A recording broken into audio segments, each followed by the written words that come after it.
넘어지는 인간 다시 세우는 하나님이라는 제목으로 우리 사사기 16장의 말씀을 본문으로 말씀을 나누고자 합니다. 사사기 16장 1절에서 22절까지의 말씀은 한때 하나님의 큰 은혜와 능력을 힘입던 사람이 어떻게 무너질 수 있는가 하는 것을 아주 생생하게 보여줍니다. 동시에 그가 바다까지 추락한 후에도 하나님 또 다시 그를 어떻게 살릴 수 있는가, 그를 사명을 감당하게 하시는가 하는 희망도 보여주는 본문입니다. 이 본문을 가지고 묵상하면서 설교 주제를 여러 가지로 고민을 했어요. 첫 번째 고민은 이런 주제로 전하면 어떨까 하는 거였습니다.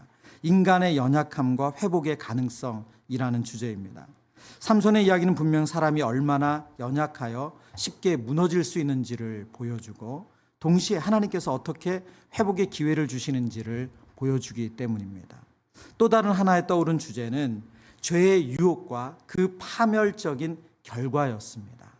삼손이 반복된 유혹에 빠져들어서 결국 눈은 멀고 결박당한 장면은 죄가 얼마나 우리에게 비참한 대가지불을 하게 하는가 하는 경고를 보여줍니다.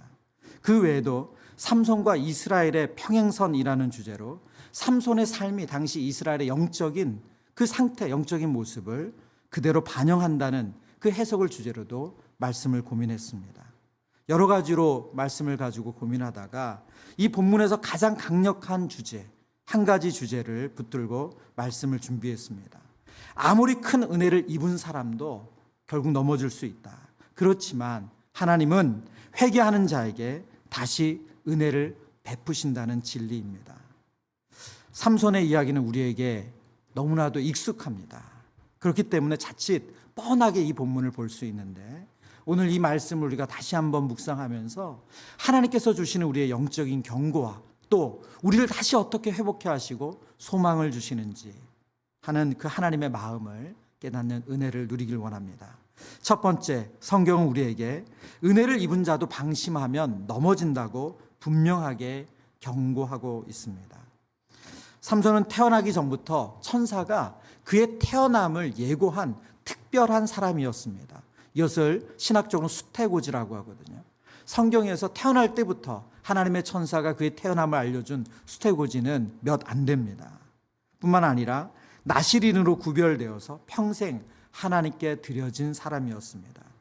그는 하나님께로부터 초인적인 힘을 선물 받았고 이스라엘을 블레셋 압제에서 구원할 사명을 지닌 하나님의 특별한 은혜를 입은 사람이었습니다. 그러나 그런 삼손도 영적으로 방심하고 자기의 욕망에 이끌릴 때 얼마나 쉽게 무너질 수 있는지 우리가 읽은 본문은 아주 적나라하게 보여주고 있습니다. 본문 1절에 보면 삼손은 가사라는 블레셋 도시 한복판으로 스스럼 없이 내려갑니다.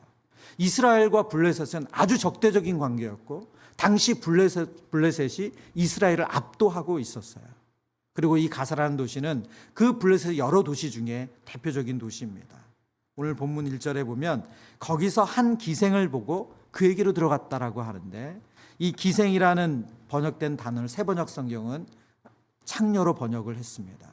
그러니까 그냥 술집에 있는 춤추는 그런 여자가 아니었던 거죠. 이 짧은 구절 속에 삼손의 영적인 상태가 고스란히 드러납니다. 뿐만 아니라 그는 자기 힘을 과신해서 이방 도성 한가운데 거침없이 들어갔습니다. 오늘 본문에 보면 보다라는 동사가 나오는데요. 이 동사는 삼손의 삶을, 삼손의 영적인 상태를 우리가 이해하는 데 아주 중요한 동사입니다. 왜냐하면 삼손이 처음 딥나의 한 여자를 보고, 사사기 14장에 보면 그가 부모님이 반대하는데도 보고 그 여자를, 딥나의 한 여자를 보고 결혼을 고집합니다. 그리고 그 결혼으로 인해서 어떤 일들이 있었는지 성경은 자세히 기록하고 있죠. 근데 여기서도 또 눈으로 본 그대로 그는 행동합니다. 삼손은 눈에 보이는 욕정의 불꽃을 제어하지를 못했습니다. 그 즉시 행동을 옮기는 사람이었어요. 삼손의 삶의 선택, 그 방향을 결정하는 것은 하나님의 사명과 하나님의 말씀의 기준이라기보다는 그의 눈에 보이는 대로 이끌리는 것, 그의 정욕에 이끌리는 것이었습니다. 삼손의 이러한 모습은 당시 이스라엘 백성들의 전체적인 영적인 문제와도 아주 닮았습니다. 여러분, 사사기를 읽으신 분들이라면 너무나 잘 알 거예요.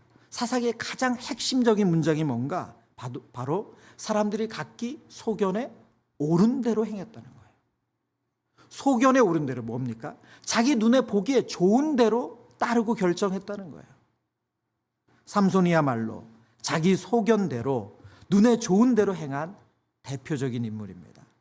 그는 이방 여인을 사랑하지 말라는 하나님의 법을 저버리고 3번이나 반복해서 이방 여인들을 가까이 합니다.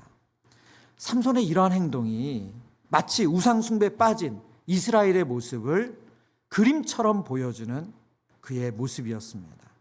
하나님보다 세상의 쾌락을, 우상을 쫓는 삶이 얼마나 어리석고 위험천만한지 삼손의 이야기는 우리에게 증언하고 있습니다. 삼손은 겉으로는 나시린으로서 지켜야 할 몇 가지 규칙을 지키는 면도 분명히 있었습니다. 예를 들면 대표적으로 그가 나시린으로서 머리털을 자르지 않는 거예요. 외적인 서약은 어쩌면 끝까지 그가 붙들었을지 모릅니다. 그러나 동시에 그는 내적으로 큰 죄를 습관처럼 범했습니다. 그래서 한 신학자가 본문을 해석하면서 이런 설명을 했어요. 삼손은 자신의 삶을 몇 개의 칸으로 나누어서 하나님이 신경 쓰는 부분과 그렇지 않은 부분으로 따로 착각하며 살았다는 거예요. 하나님께 드림받은 서약은 지키면서도 자기 정욕을 채우는 데 있어서는 하나님이 못 보는 것처럼, 하나님이 관여할 수 없는 것처럼 방종했다는 거죠. 여러분, 우리는 어떻습니까? 그러면 교회에서 봉사도 열심히 하고 겉으로는 경건 생활을 잘하는 것 같지만 어떤 숨겨진 영역에서는 죄를 품고 살아가는 그런 모습이 우리 안에는 없습니까? 꼭 삼손이 자신의 삶을 몇 칸으로 나누어서 이쪽 칸은 하나님 말씀대로 하지만 나머지는 내 마음대로 해도 돼, 그렇게 결정하고 사는 것처럼.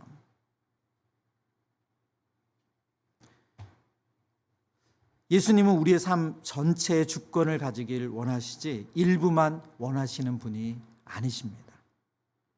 우리가 하나님 몰래 즐길 수 있는 죄의 안전지대란 존재하지 않습니다.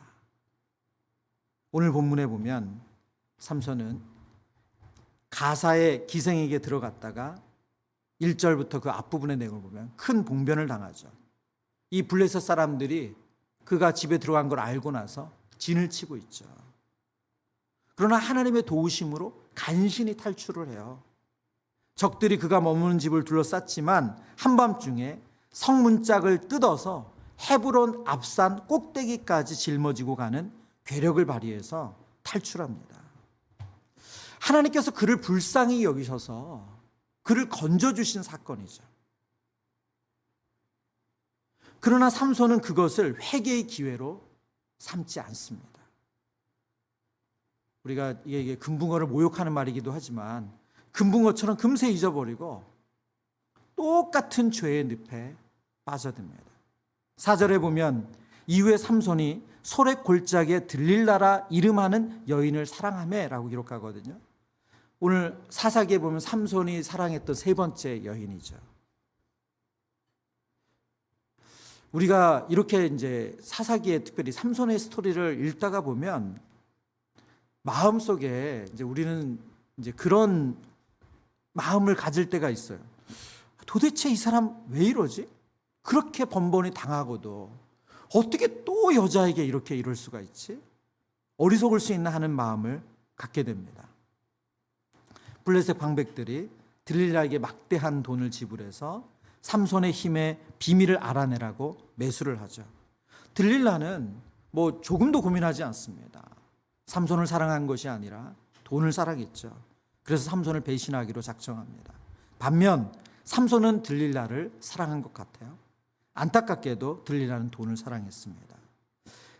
6절 이하에 나오는 두 사람의 밀고 당기는 이 장면이 나오죠. 들릴라는 삼손에게 끊임없이 그 힘의 비밀을 얘기해달라고 말하고 삼손은 거짓말로 그 힘의 비밀을 얘기합니다. 16장 6절에 보면 당신의 큰 힘이 어디서 나는지, 어떻게 하면 당신을 결박하여 굴복시킬 수 있는지 말해달라고 아주 노골적으로 들릴라가 이야기하죠. 여러분, 너무 듣기에 황당한 요구잖아요. 아니, 나를 죽이겠다고 하는데, 그 비밀을 알아내려고 하는데, 근데 삼손은 거기에 어떻게 대응하죠? 꼭 이 내용을 즐기는 것 같아요. 이 상황을 즐기는 것 같아요.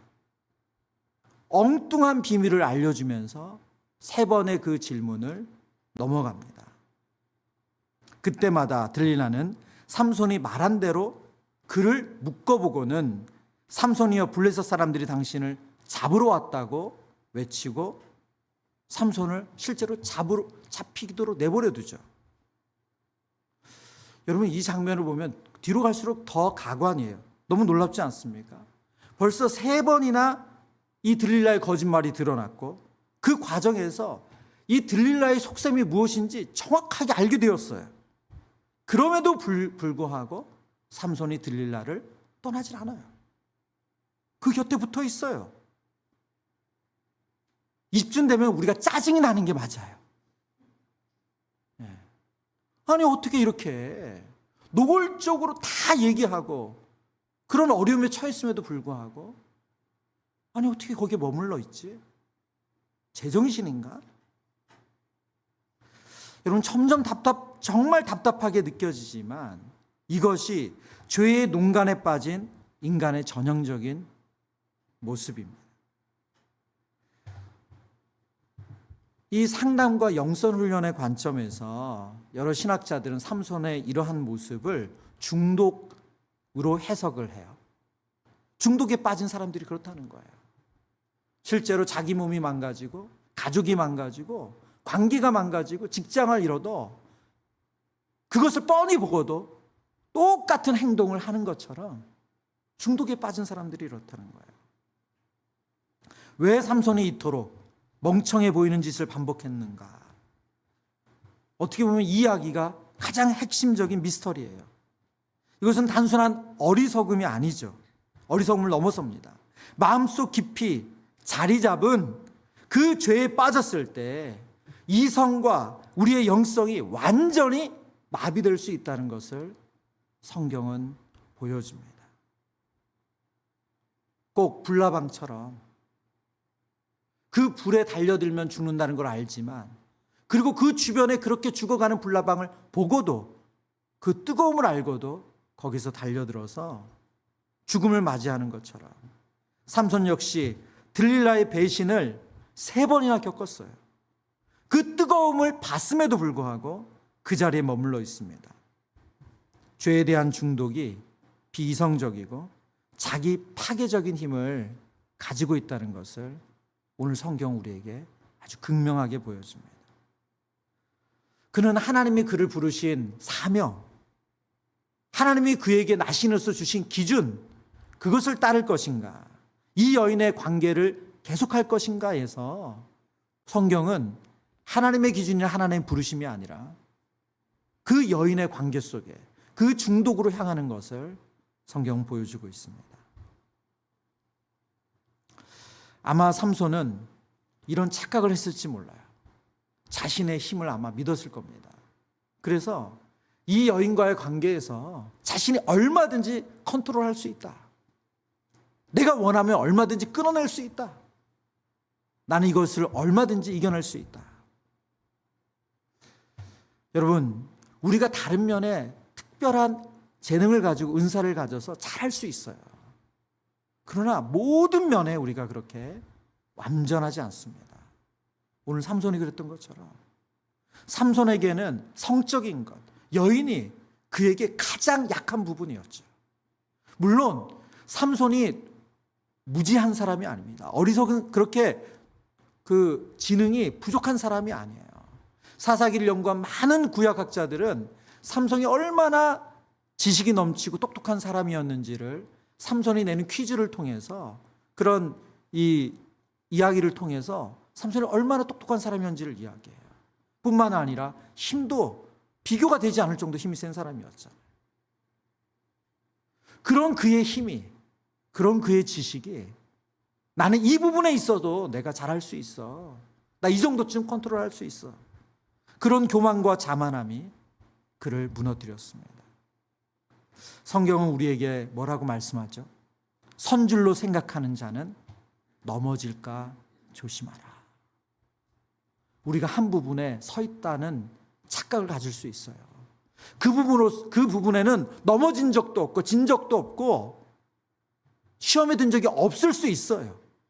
그러나 우리가 모든 영역에서 그런 것이 아니라는 거예요. 더욱이 삼손은 이 성적인 유혹의 자리에서 도망치지 않고 머물렀습니다. 이것은 구약 성경에 보여주는 대표적인 인물 요셉이 보여준 태도와 아주 대조적이죠.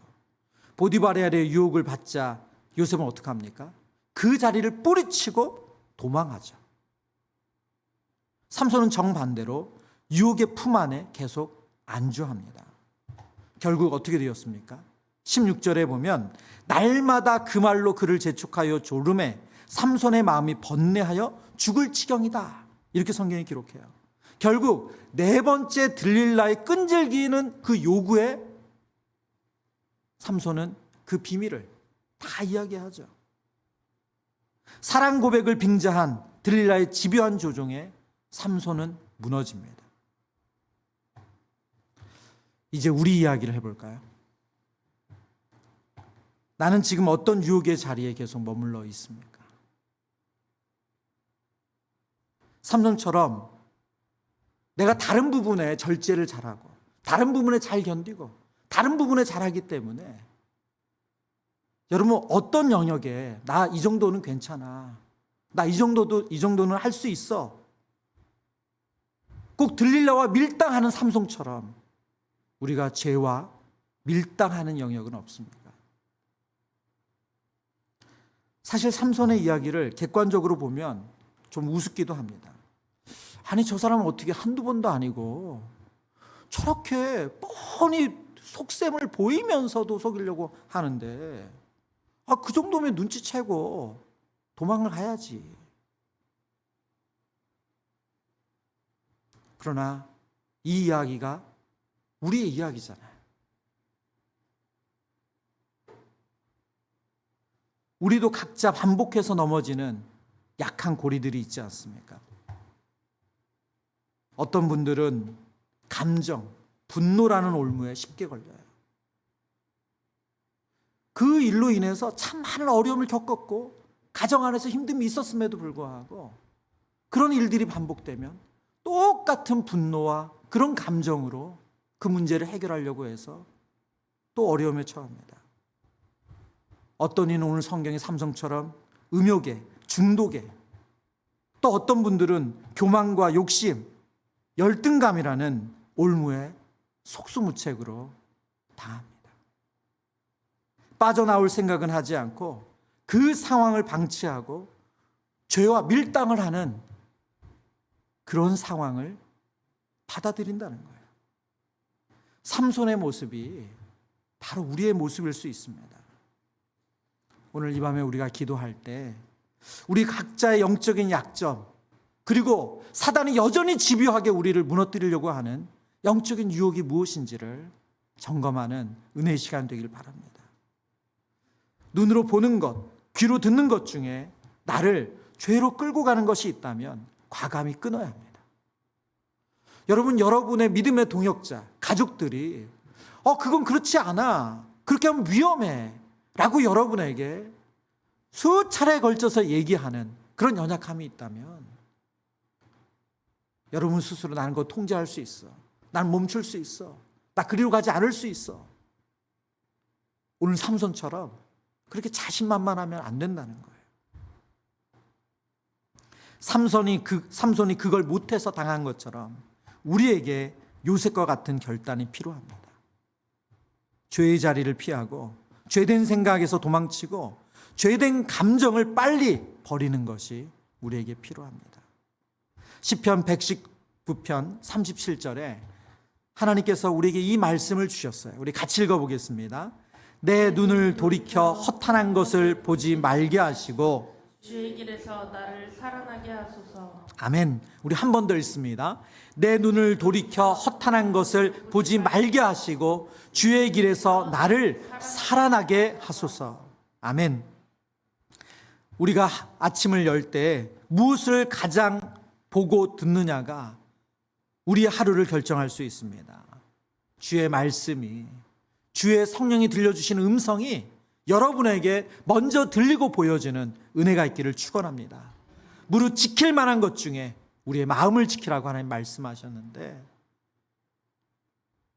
오늘 삼손의 모습이 우리의 모습이 되지 않도록 하나님 앞에 내 눈을 돌이켜 허탄한 것을 보지 말게 하시고 주의 길에서 나를 살아나게 하소서. 이 기도가 사랑하는 성도님들의 기도 되시기를 축원합니다. 두 번째, 죄에는 반드시 대가가 따른다는 것을 오늘 본문은 우리에게 알려줍니다. 결국 삼손은 들릴라의 무릎에서 잠이 들어요. 19절 20절의 모습, 그 내용을 보면 들릴라가 사람을 불러서 그의 머리털 7가닥을 밀어버립니다. 삼손의 힘의 비밀이었던 나신의 표지가 사라지는 순간입니다. 이 이어지는 성경 구절에 보면 20절의 말씀인데요, 가장 드라마틱한 오늘 본문의 구절입니다. 삼손이 잠을 깨며 들 20절, 내가 전과 같이 나가서 몸을 떨치리라 하였으나 여호와께서 이미 자기를 떠나신 줄을 깨닫지 못하였더라. 여러분 상상해 보세요. 지금 3번에 걸쳐서 삼손이 들릴라에게 말했을 때 정말 무슨 삼손을 묶고 있던 끈들이 장난감 끈처럼 그냥 불타 없어졌어요. 아무것도 아닌 것처럼 다 이겨냈어요. 그런데 지금 4번째, 삼손이 자신의 비밀을 말하고 난 이후에 하나님이 주신 그 부르심의 사명을 그 스스로 포기한 이후에 삼손이 어떻게 했다고요? 내가 전과 같이 나가서 몸을 떨치리라. 이번에도 어김없이 이 밧줄 다 끊어버릴 수 있어. 그러나 그의 몸엔 힘이 나오지 않았어요. 일어나려고 해도 힘이 들어가지 않고 자신을 묶고 있는 밧줄을 끊으려고 해도 끊을 수 없었습니다. 성경은 여호와께서 그를 떠나신 줄을 몰랐다고 말씀합니다. 얼마나 오랫동안 영적으로 둔감해 있었으면 그는 하나님의 영이 그에게서 떠난 것을 깨닫지 못했다는 거예요. 삼손은 그동안 계속 죄 가운데 살면서 괜찮았기 때문에 하나님께서 계속 그를 인내로 참아주고 계셨는데 마치 하나님이 자기 죄를 눈 감아주시는 줄 착각한 거죠. 하나님의 오랜 자비를 당연시하고 벌이 없음을 하나님의 허락하신 것처럼 오해했어요. 결국 하나님의 심판이, 하나님의 징계가 그에게 임했습니다. 삼손이 가지고 있던 엄청난 잠재력, 사명을 생각하면 오늘 이 16장 20절의 내용은 너무나도 비참한 내용입니다. 한 신학자가 이 대목을 가리켜서 하나님의 일이 하나님의 임재 없이도 굴러간다고 착각하고 계속해 나갈 수 있는 가능성, 그 무서운 가능성을 보여주는 이야기라고 했어요. 그게 무슨 말이냐면 우리가 하나님의 영으로 하나님의 일을 해야 되는데 하나님을 의지하지 않고도 하나님의 일이 되어온 적이 있어요. 그러다 보니까 실제로 하나님의 영이 떠난 다음에도 그 일이 된다고 착각을 한다는 거예요. 삼손이 바로 그런 사람이었습니다. 이미 속으로 하나님과 멀어졌는데도 겉으로는 하나님의 사람 행세를 하며 다녔던 거예요. 다시 우리 이야기로 갈까요? 여러분, 우리는 어떻습니까? 저는 너무나도 익숙한 이 사사기 16장의 본문을 다시 묵상하면서 하나님께서 왜 이 학기 시작하는 이때에 이 본문을 다시 묵상하게 하시고 우리 성도님들과 나누게 하시고 무엇보다 저에게 이 말씀 안으로 들어가게 하셨을까 하는 그 영적인 질문을 하게 됐습니다. 여러분, 우리에게 어떤 퍼포먼스가, 어떤 사역의 열매가 없을 수 있어요. 하나님이 그 열매를 바로 안 나타나도록 막으실 때가 있어요. 기다리게 하실 때가 있어요. 그러나 우리가 순전한 마음으로 하나님의 영을 의지하고 하나님의 임재를 간구하고 하나님의 은혜를 구하고 더 거룩한 삶으로 살아가는 것, 그것은 우리에게 손해가 아니라 복입니다. 그러나 하나님의 임재를 경험하지 않아요. 그런데 사람들이 몰려오고 하나님께 기도하지 않아요. 그런데 술술 이야기가 잘 되어지고 내가 하나님과 동행하지 않는데 여전히 이전에 했던 것처럼 모든 것이 되어지는 것, 그것은 우리에게 복이 아니에요. 도리어 화예요, 화.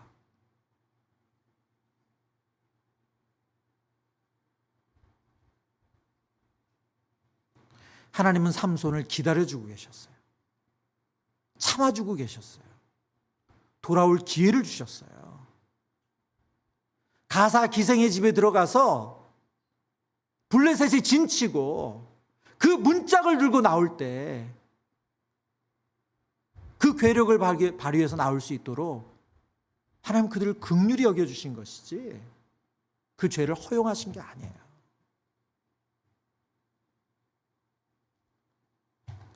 야고보서 1장 15절 말씀 뭐라고 우리에게 약속하고 있습니까?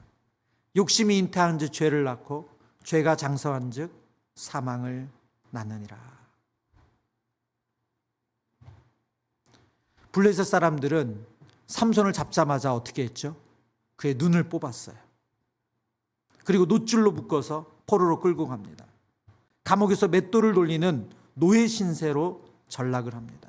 아주 비참한 몰락이죠. 그런데 이 묘사를 보면 단순히 이것이 육체적인 고난만 이야기하는 것이 아니라 영적인 의미를 담고 있어요. 삼손의 죄가 어디로부터 왔습니까? 보는 것으로부터 왔어요.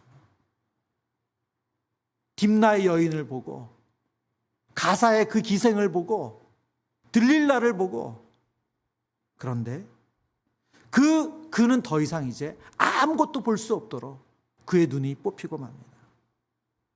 그리고 삼손은 사실은 나시린으로서 거룩한 사람으로서 가면 안 되는 땅을 그 마음대로 드나들었어요. 방종이었죠, 방종. 그런데 그가 어떻게 되었습니까? 자유롭게 이스라엘을 다스릴 사명을 가진 그 삼손이 하나님이 주신 자유를 방종으로 착각하자 그는 놋줄에 묶여서 감옥에 갇히면서 맷돌을 돌리는 완전히 속박된 그런 인생이 되고 맙니다. 죄는 결코 가볍지 않습니다. 처음에는 달콤하고 재밌어 보여도 그 끝은 오는 삼손의 결말처럼 아주 비참합니다. 삼손의 추락을 보며 우리의 마음이 무거워져야 합니다. 혹시 여러분 가운데도 해결되지 않는 그 죄의 늪에 여러분이 발을 담그고 있는 것이 있다면 여러분 정말 멈추셔야 돼요. 끊어내야 됩니다. 그것이 행동의 죄든 생각의 죄든 감정의 죄든. 그렇지 않으면 결국 눈이 뽑히고 놋줄에 묶여서 맷돌을 가는 것처럼 그런 죄의 대가를 지불할 날이 우리에게 올 수 있습니다.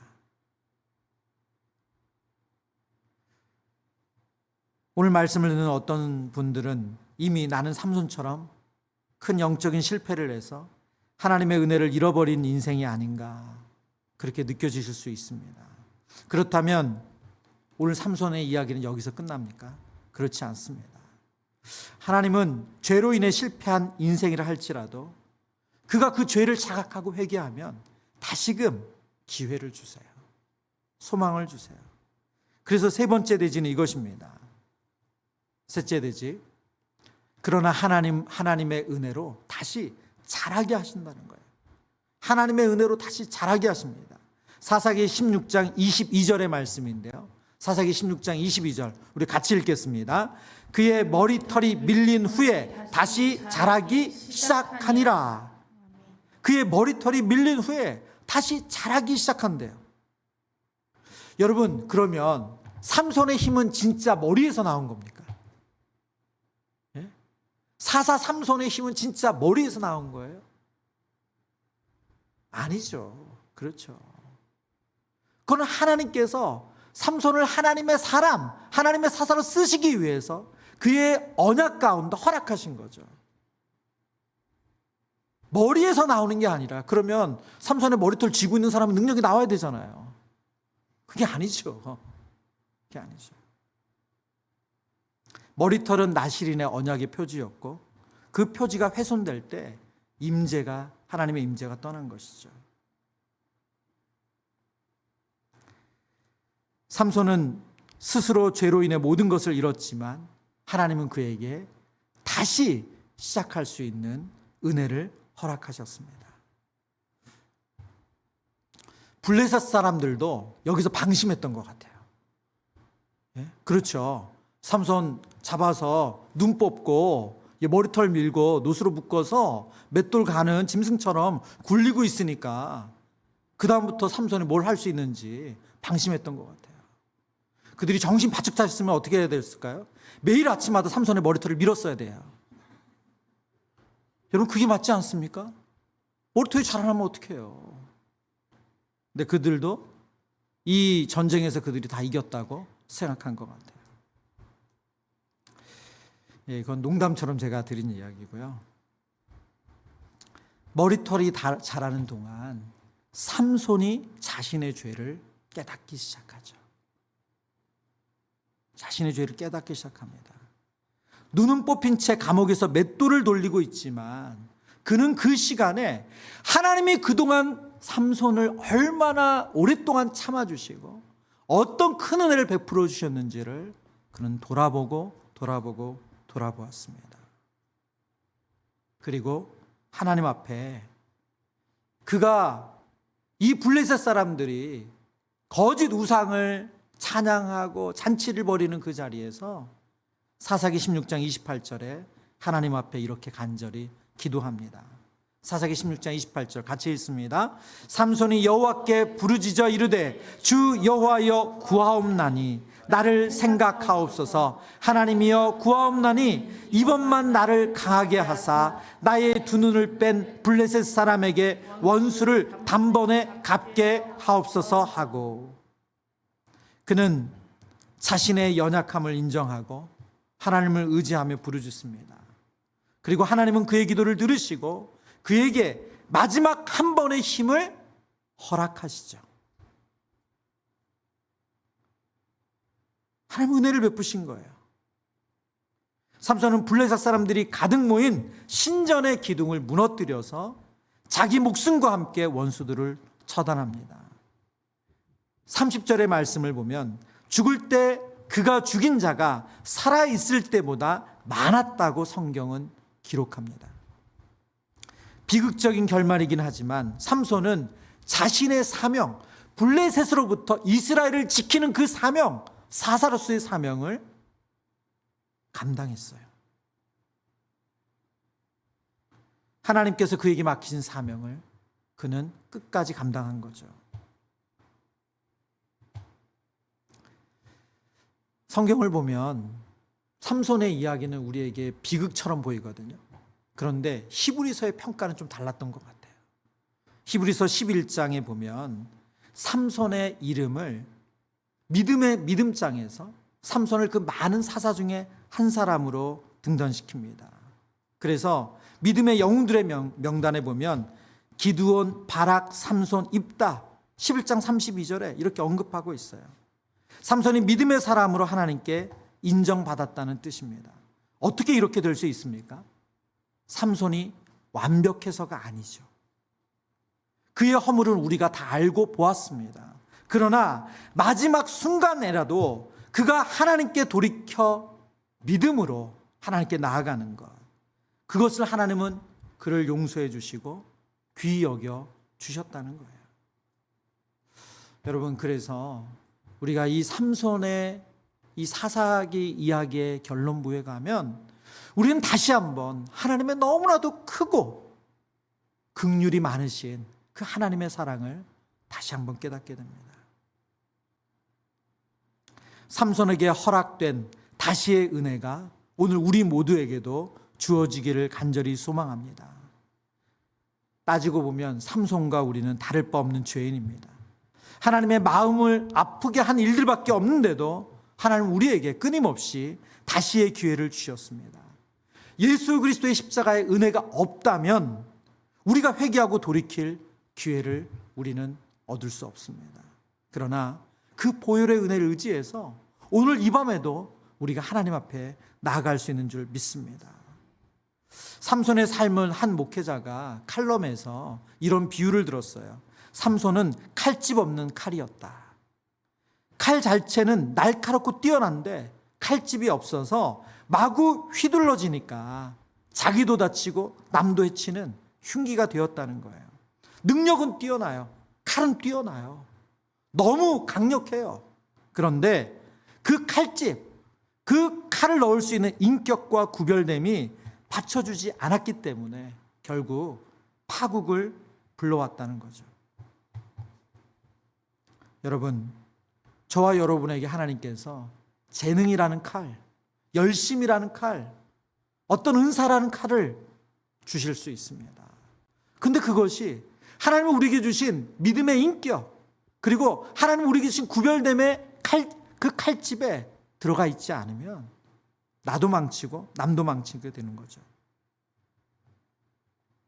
혹시 우리 사랑하는 성도님들 가운데 우리 성도님들의 연약함으로 인해 낙심하는 분이 계시다면 오늘 하나님께서 삼손의 무너짐을 아시고도 그의 연약함을 아시고도 그의 끝까지 죄를 쫓았던 그의 모습을 다 아시고도 그가 그 마지막 단계에서 돌이킬 때 하나님이 그의 머리털을 다시 자라나게 하시고 그에게 다시금 은혜, 기회를 주셨던 것처럼 여러분을 향하신 하나님의 사랑이 계속된다는 것을 기억해 주시기를 바랍니다. 의인은 7번 넘어질지라도 다시 일어난다고 잠언서에 말씀하시는데 이 은혜가 오늘 이 밤에 저와 여러분에게 있기를 축원합니다. 말씀을 정리하면서 삼손의 이야기는 우리에게 두 가지 큰 교훈을 주고 있습니다. 첫 번째는 아무리 큰 은혜와 능력을 받았어도 경계하지 않으면, 깨어있지 않으면 누구나 넘어질 수 있다는 거예요. 삼손 같은 사람도 무너졌다면 나는 괜찮겠지 할 사람은 아무도 없습니다. 늘 겸손한 마음으로, 두려움으로 우리 자신을 살피면서 죄와 밀당을 하는 것이 아니라 죄를 끊어내는 은혜가 있기를 축원합니다. 두 번째는 넘어진 자리에서도 하나님께 부르짖으면 하나님은 우리에게 머리털이 다시 자라나게 하신 것처럼 은혜를 주신다는 것입니다. 하나님은 심판보다 용서하기를 더 기뻐하는 분인 줄 믿습니다. 그래서 에스겔서 18장 23절에 이렇게 말씀하세요. 주 여호와의 말씀이니라 내가 어찌 악인이 죽는 것을 조금인들 기뻐하랴 그가 돌이켜 그 길에서 떠나 사는 것을 어찌 기뻐하지 아니하겠느냐. 하나님은 우리의 심판을, 우리의 멸망을 원하시는 분이 아니시고 그 악한 길에서 돌이켜 하나님 주시는 참복을 누리기를 원하시는 줄 믿습니다. 오늘 말씀을 통해서 하나님께서 삼손의 머리털이 다시 자라게 하시고 그에게 새 삶을 주셨지만 잃어버린 두 눈은 돌아오지 않았습니다. 여러분, 이것이 얼마나 죄의 결과가 무섭다는 거, 저와 여러분이 이것을 잊지 않고 하나님이 원하시는 사명의 길, 거룩의 길, 주님의 성품을 담는 길, 그 길에 서시기를 주님의 이름으로 축복합니다.